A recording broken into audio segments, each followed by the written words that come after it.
Good evening. A little over 60 years ago, in 1963, President Kennedy made his famous speech in Berlin, and he said, "Ich bin ein Berliner." This message was to the Russian leader, Nikita Khrushchev.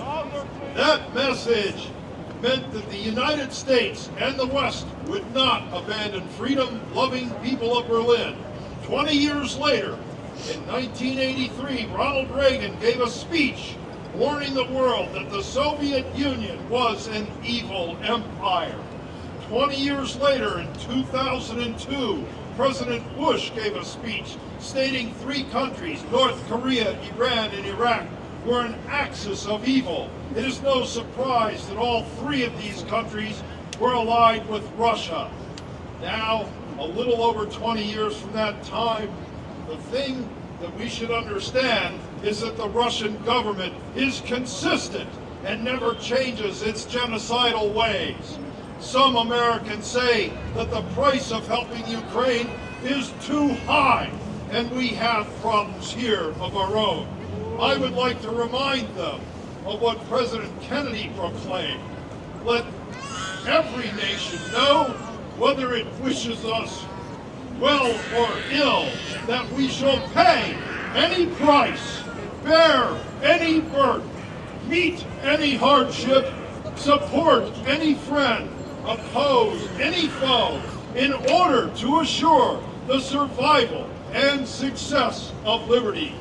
And at this time, I may add that if Americans do not like the price of helping Ukraine in their struggle for freedom, that price will be much higher if we allow Russia to succeed in their genocidal quest. America will be directly pulled into the fight between good and evil should we take the weak and cowardly path of limited support. The price of our indecisiveness will be the lives of countless American personnel. Our sons and daughters will pay that price with their lives. President Xi of China is carefully watching our actions, gauging our resolve. Should we falter, he will attack. Now, it is time for your actions. Attacking Donald Trump will not help Ukraine. Call on your congressmen and senators, along with the White House switchboard.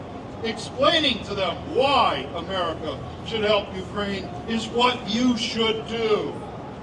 Tell them in no uncertain terms that you will not be silent and you will stand on the right side of history. Ask them to stand with you. To stand on the right side of history. Remind them that now is the time for Winston Churchill and not the time for Neville Chamberlain. Remind them that you have the votes and you will use them in order to be on the right side of history. I am an American. I'm a veteran of the United States Marine Corps. I am a Republican committeeman. I will not be silent. And most importantly, as Kennedy once said, Ya Ukraina.